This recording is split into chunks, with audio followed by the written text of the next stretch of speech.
Ashabul Kahfi ini ikhwatu fiddin, memang Al-Quran tidak menyebutkan secara detail di mana dan kapan waktunya. Sebagian ahli ilmu mengatakan kalau memang itu penting dengan menyebutkan waktu dan tempatnya, la dzakarallahu fil Quran, pasti Allah subhanahu wa ta'ala akan menyebutkan dalam Al-Quran. Artinya apa? Allah tidak menganggap ini persoalan yang sangat penting, maka tidak menyebutkan waktu dan juga tempatnya. Yang penting ibarah dari ceritanya. Ma'asyiral muslimin rahimani wa rahimakumullah, Al-Kahfi beda dengan Al-Ghar. Sama-sama gua tapi beda. Yang ditempati Nabi SAW namanya Ghar, maka disebut Ghira Hira, gua Hira. Kalau Al-Kahfi berbeda. Maksudnya kalau gua itu kecil, itu bahasa Arabnya disebut Al-Ghar. Tapi kalau gua ini luas, ya kan, besar, maka disebut Al-Kahfi atau Kahfan. Jadi gua yang sangat besar, yang sangat luas gitu di dalamnya. Jadi Ashabul Kahfi itu orang-orang yang bersembunyi di dalam gua yang sangat luas. Adapun di mana tempatnya Allahu a'lam, Allah yang tahu. Tapi kita mulai. Adapun Raqim di sini Allah Subhanahu wa taala katakan bahwa di sini dalam surat, apakah engkau mengira bahwa orang-orang yang mendiami gua dan yang mempunyai Raqim, Raqim itu maksudnya ada memang sekitar 6 pendapat para ulama tentang makna Raqim. Ada yang mengatakan Raqim itu nama anjingnya, ada yang mengatakan Raqim itu nama guanya, ada yang mengatakan Raqim itu nama lembahnya, ada yang mengatakan Raqim itu nama Madinah atau kotanya, ya. Dan yang rajih wallahu a'lam bahwa Raqim itu adalah sebuah papan yang terbuat dari emas, yang isi papan itu bertuliskan nama-nama Ashabul Kahfi. Raqim terpampang di pintu gua, papan dari emas tertulis nama-nama mereka. Papan ini Allah Subhanahu wa ta'ala kirimkan untuk bukti tanda-tanda kebesaran Ashabul Kahfi. Karena ketika itu ikhwatu fiddin, di zaman Ashabul Kahfi ada 2 periode kerajaan. Pertama, sebelum Al-Kahfi atau Ashabul Kahfi ditidurkan di gua, dan setelah ditidurkan. Periode pertama, sebelum orang-orang Ashabul Kahfi ini ditidurkan, maka mereka hidup di zaman yang penduduknya adalah musyrikun. Dan kesyirikan yang dilakukan penduduknya itu karena kecaman raja mereka yang musyrik. Ada yang mengatakan bahwa di zaman itu adalah zaman Romawi kuno, di zaman kerajaan Romawi. Dan ketika itu ikhwatul fiddin yang dimuliakan Allah Azza wa Jalla, di zaman itu banyak yang menyembah patung dan juga matahari. Sehingga kemudian rajanya memaksa rakyatnya untuk menyembah berhala yang dikehendaki oleh penguasanya. Kalau tidak, mereka akan dipenjara dan dibunuh. Diktator rajanya itu. Akhirnya ikhwatul fiddin yang dimuliakan Allah, suatu ketika rajanya mengadakan sebuah ihtifal, sebuah id, perayaan yang sangat besar. Di suatu ketika mereka membuat perayaan yang sangat besar, id, dan mengundang seluruh rakyat yang ada di situ supaya hadir dalam ihtifal tersebut. Maka datanglah manusia dari segala macam pelosok. Kalau di Indonesia ini mungkin di Jakarta gitu kan, jadi dari Batam datang, dari Kalimantan, semua datang mewakili daerah masing-masing. Termasuk dalam kelompok yang datang itu adalah anak-anak muda, putra-putra pejabat-pejabat negara. Ya mungkin kalau sekarang ini mungkin anak gubernur gitu kan, anak menteri. Nah, jadi ada pemuda-pemuda yang jumlahnya disebutkan dalam Al-Quran 7 anak muda ini, karena kedelapannya seekor anjing yang bersamanya gitu kan. Akhirnya ikhwan fillah yang dimuliakan Allah Azza wa Jalla, 7 anak muda ini yang semuanya adalah abnaul muluk, semuanya anak-anak pejabat besar negara itu, ketika hadir di ihtifal, di Id, perayaan mereka, mereka mengingkari. Kenapa? Karena dalam pesta itu raja mengadakan kesyirikan yang maha akbar, memaksa untuk menyembah berhala mereka. Sehingga akhirnya kemudian anak muda yang satu anak muda ini menyingkir dari acara itu. Jadi setelah pelaksanaan acara itu, ada satu anak muda menyingkir, kemudian duduk di bawah pohon sambil berpikir, melihat kaumnya yang menyekutukan Allah Subhanahu wa taala dan menyembah matahari. Akhirnya dia duduk di samping, tiba-tiba ada lagi yang duduk di situ. Kemudian ada lagi yang duduk di sampingnya. Datang lagi ada satu, sampai akhirnya 7 anak muda, semuanya abnaul muluk. Ya, 7 anak muda ini semua anak-anak pejabat besar. Mereka tidak saling kenal sebelumnya. Mereka tidak saling kenal, akan tetapi Allah Subhanahu wa taala kumpulkan hati mereka karena sama-sama mentauhidkan Allah. Lau anfaqta ma fil ardi jami'an ma allafta baina qulubihim walakinallaha allafa bainahum. Allah yang telah mengumpulkan mereka karena mereka tegak di atas tauhid. Baru kemudian sesama mereka saling bertanya, tapi itu ketakutan. Jadi kalau dia bertanya kemudian saya umpamanya bertanya kepada anda dan mengingkari apa yang terjadi dengan apa yang dilakukan dalam pesta dari kesyirikan yang begitu luar biasa, tentu kalau dia salah orang bisa dilaporkan ke raja. Sambil ketakutan akhirnya yatasaaluna bainahum, akhirnya saling tanya, baru mereka terbuka bahwa apa yang dilakukan oleh kaumnya ini salah, nggak benar. Akhirnya karena mereka adalah anak-anak pejabat, anak-anak abnaul muluk, raja-raja kecil di daerah, artinya mereka sangat dipandang. Ternyata kabar dari 7 anak muda ini sampai ke telinga raja. Maka dipanggil oleh raja, marah raja karena ada orang yang mengingkari agamanya. Didatangkan, ya, kemudian ditanya, apa masalah? Apa masalah kalian? Maka ikhwat fillah yang dimuliakan Allah Azza wa Jalla, Allah katakan dalam Al-Quran, nahnu naqussu alaika naba'ahum bilhaq innahum fityatun amanu birabbihim wa zidnahum huda. Allah Subhanahu wa taala firmankan, kami akan ceritakan kepadamu ya Muhammad tentang kisah mereka dengan sebenar-benarnya. Sesungguhnya mereka adalah anak-anak muda yang beriman kepada Tuhan mereka, dan kami tambahkan petunjuk kepada mereka.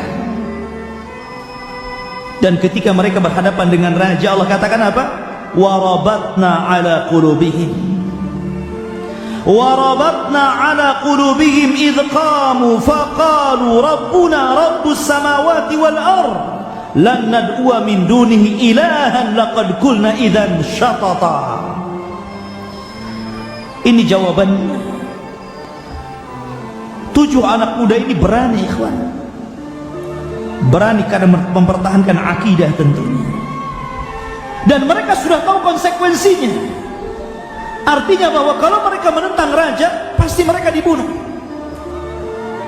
Tapi karena keimanan yang sudah tertanam dalam hati mereka, mereka siap meninggalkan kekayaan mereka, mereka siap dengan meninggalkan jabatan-jabatan mereka, dan mereka lari kepada Allah meninggalkan dunia. Maka mereka sudah siap untuk qulil haq walau kana murran, katakan yang benar walaupun itu pahit. Maka mereka pun berkata kepada raja mereka, mengemukakan alasannya. Dan kami teguhkan hati-hati mereka ketika mereka berdiri di hadapan raja. Lalu mereka berkata, Tuhan kami adalah Tuhan langit dan bumi. Kami tidak menyeru Tuhan selain Dia.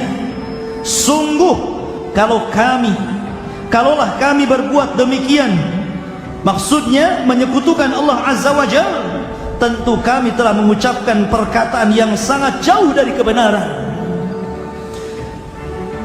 Haula qaumun attakhadhu min dunihi alihatan laula ya'tuna 'alaihim bisultanin bayyin faman adzamu mimman iftara 'ala Allahi kadziban. Mereka itu adalah kaum yang telah menjadikan Tuhan-Tuhan untuk disembah selain Dia. Mengapa mereka tidak mengemukakan alasan yang jelas tentang kepercayaan mereka? Maka siapakah yang lebih zalim dari orang yang mengada-adakan kebohongan terhadap Allah? Lihat keberanian anak muda ini menentang raja. Ini tidak benar, ini kesyirikan ya. Tapi raja itu ikhwatul fillah yang dimuliakan Allah Azza wa Jalla, Allah melembutkan, dari salah satu kelembutan Allah Azza wa Jalla, raja itu tidak langsung membunuh anak-anak muda itu, padahal sudah jelas hukumannya. Tapi raja memberikan udzur, saya berikan kalian 1 hari untuk berpikir, pulang kalian. Kalau kalian tidak kembali kepada agama kami, kalian akan dibunuh. Tapi kalau kalian kembali kepada agama kami, kami akan berikan jabatan yang tinggi, kedudukan yang tinggi. Akhirnya waktu 1 hari itu digunakan untuk kabur. Untuk kabur, ikhwan ya kan? Akhirnya kemudian mereka sepakat untuk lari. Makanya Allah katakan, wa id'tazaltumuhum wa ma ya'buduna illallah fa'wi ilal kahfi yanshur lakum rabbukum min rahmatihi wa yuhayyi lakum min amrikum mirfaqa. Dan apabila kamu meninggalkan mereka dan apa yang mereka sembah selain Allah, maka carilah tempat berlindung ke dalam gua itu, niscaya Tuhanmu akan melimpahkan sebagian rahmatnya kepadamu dan menyediakan sesuatu yang berguna bagimu dalam urusanmu. Lihat, akhirnya mereka i'tizal, uzlah.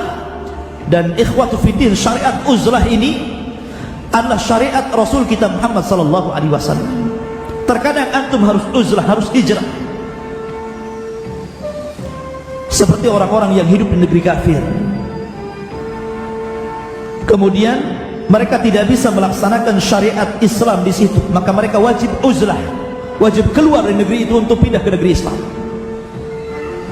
Maka dari sini ikhwatu fiddin, ketika ashabul kahfi lari dari kekayaan mereka, jabatan mereka, negara mereka, daerah mereka, meninggalkan keluarga mereka, ayah dan ibu mereka, kerabat-kerabat mereka, mereka tinggalkan semuanya.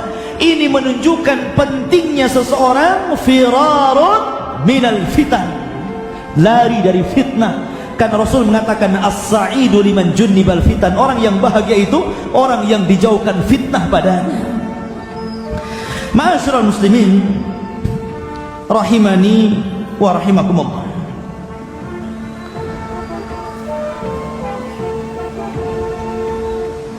Kemudian ketika mereka sudah lari dan mereka berhasil menemukan satu gua dan mereka beristirahat di situ karena kelelahannya, sudah lari dikejar-kejar gitu kan, karena raja memerintahkan untuk membunuhnya. Siapapun yang mendapati 7 pemuda itu bunuh atau tangkap, bawakan ke hadapan saya. Sehingga mereka lari kecapean ketika mendapatkan sebuah gua. Baru saja mereka duduk, tiba-tiba Allah subhanahu wa ta'ala cabut ruhnya.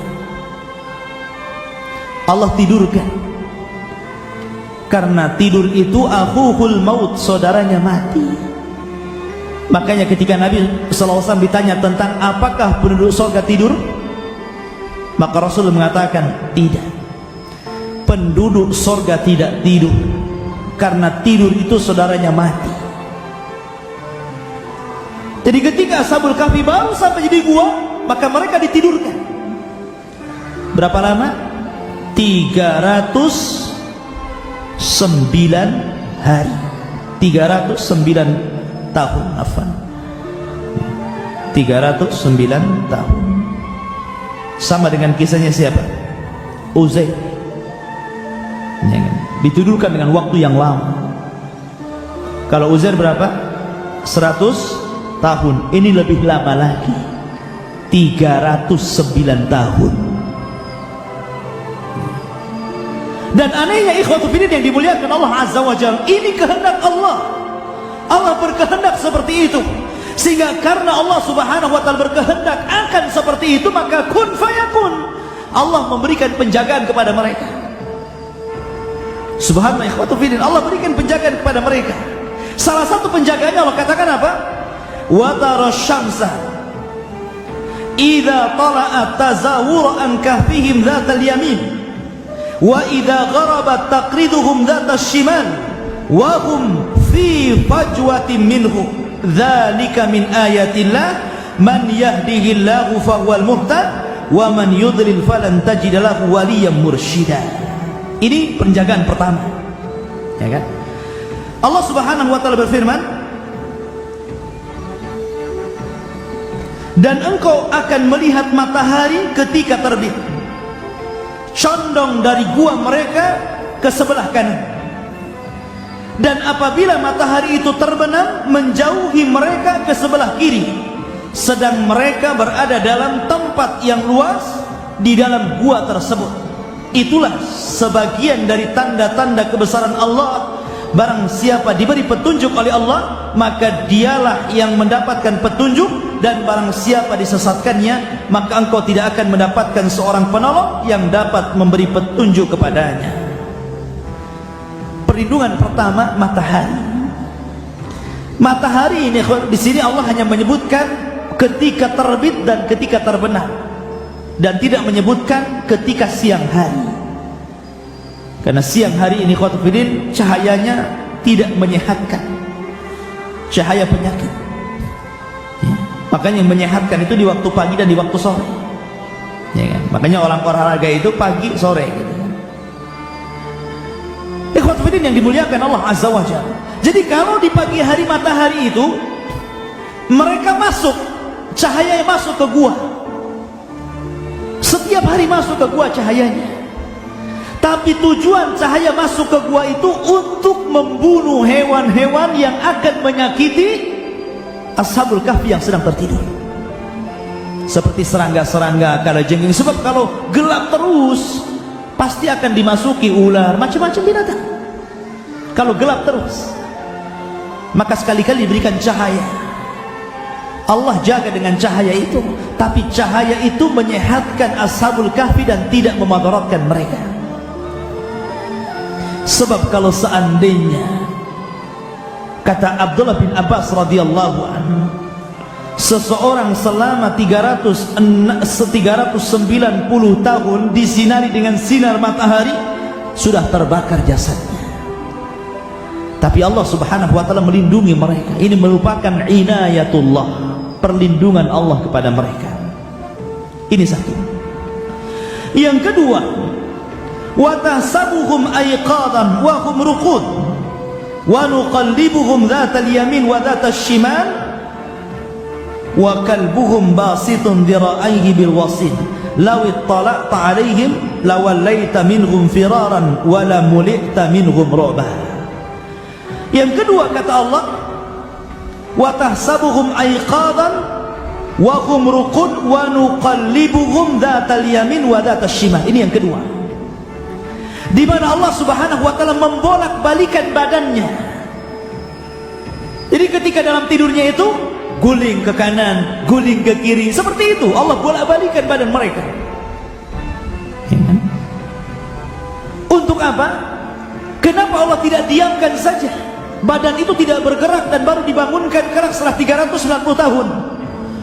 Kenapa Allah Subhanahu wa taala guling-gulingkan badannya? Supaya jasadnya tidak dimakan bumi. Sebab kalau diam begini Gaza dan tidak dibolak-balikan, maka jasadnya akan dimakan bumi, sehingga akan rusak. Maka Allah berikan penjagaan seperti itu. Sebenarnya Allah maha mampu, walaupun diam saja. Kalau Allah tidak menghendaki untuk hancur jasadnya, tidak akan hancur. Tapi Allah memberikan sebab, maka dibolak-balikan badannya. Ini penjagaan yang kedua.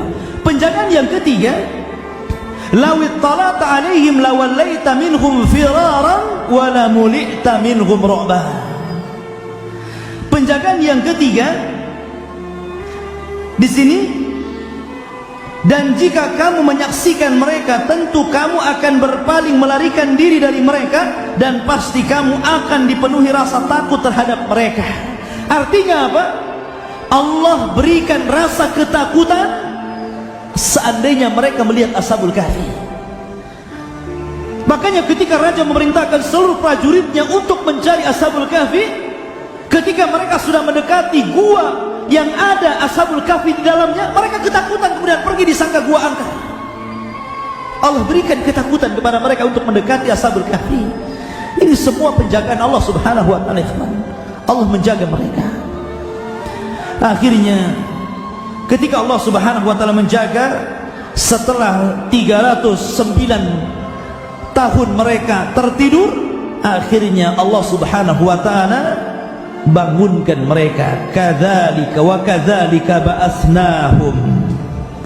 Kami bangkitkan mereka. Setelah mereka bangkit, apa? Liyatasaaluna bainahum. Mereka saling tanya, kamu tidur tadi berapa jam? Kamu tidur berapa jam? Saling tanya.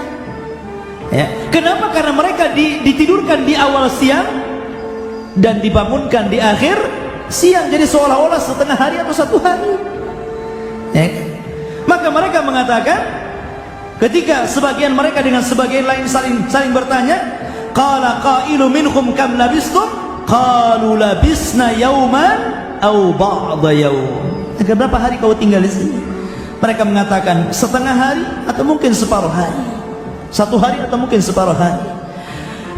Maka yang lain, qalu rabbukum a'lamu bima labistum. Sesungguhnya Rabb kalian lebih tahu berapa lama kau tinggal di situ. Ikhwat fillah yang dimuliakan Allah Azza wa Jalla. Di sini yang menakjubkan adalah kalimat wa kalbuhum basitun dhira'aihi bil wasit.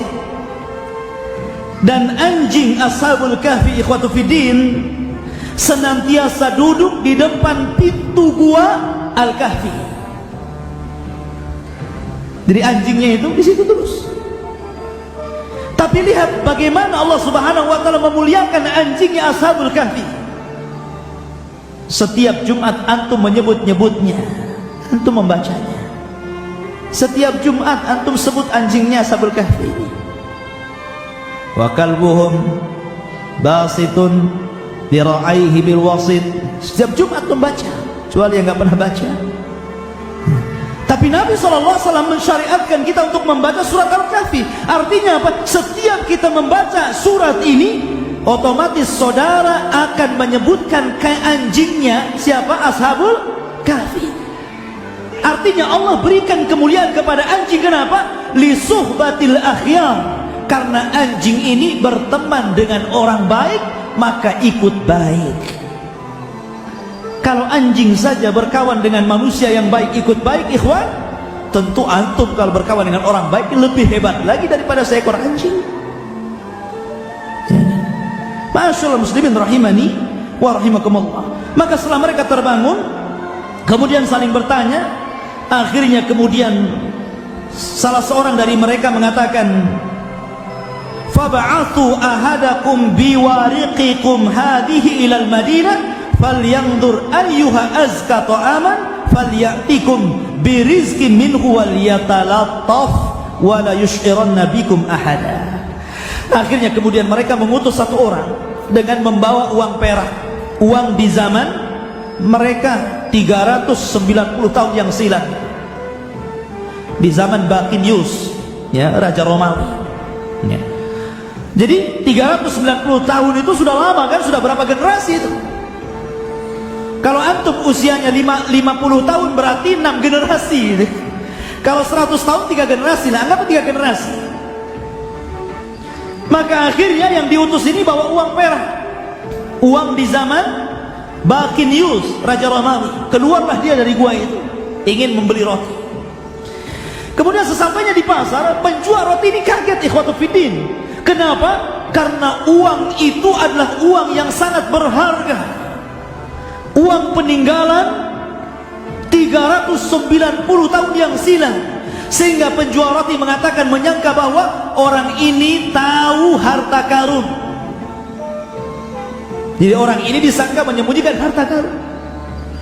Kemudian orang-orang pun berkumpul melihat koinnya itu aneh gitu kan. Maka para pedagang ini berkumpul aneh melihat koin tersebut.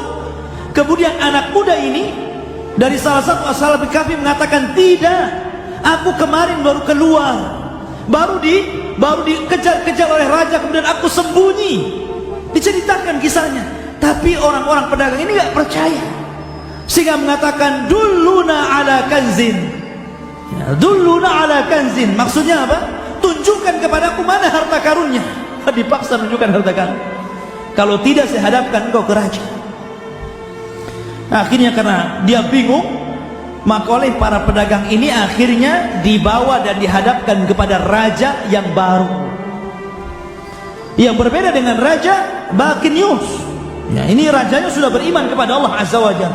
Cuman ada kekurangan di zaman itu, bahwa orang-orang yang beriman, yang saleh, masyarakatnya banyak yang mengingkari hari kebangkitan. Jadi hampir di zaman setelah mereka ditidurkan, kaumnya itu mereka memang beriman kepada Allah Azza wa Jalla, mentauhidkan Allah Azza wa Jalla, saleh. Tapi satu kekurangan mereka, mereka tidak beriman kepada hari berbangkit. Itu masalahnya. Akhirnya kemudian sang raja pun melihat bahwa dia tidak dusta, bahwa dia hidup di zaman 390 tahun yang silam, 9 tahun yang silam. Akhirnya mereka kemudian membawa anak muda itu untuk menunjukkan kawan-kawannya, karena raja mulai menghormatinya gitu kan, karena ini sudah luar biasa, sudah seakidah dengan mereka. Maka dibawalah oleh raja dengan pasukannya menuju gua tersebut. Tapi Allah takdirkan seluruh ashabul kahfi, 7 orang ini bersama anjingnya, ketika melihat warga dan juga raja, semuanya meninggal di tempat. Mereka tidak sempat hidup bersama mereka. Setelah bertemu kemudian meninggal. Ya, artinya Allah Subhanahu wa ta'ala ingin menyadarkan pemerintah ketika itu yang mengingkari hari kebangkitan, bahwa Allah mampu menidurkan selama 309 tahun, kemudian Allah bangunkan kembali. Maka kalau seandainya orang diwafatkan kemudian dibangkitkan, itu ahwan Allah, itu mudah bagi Allah Subhanahu wa ta'ala. Maka ini ashabul kahfi jadi pelajaran besar. Akhirnya kemudian mereka beriman kembali kepada hari berbangkit, bahwa mereka akan dibangkitkan oleh Allah Subhanahu wa ta'ala.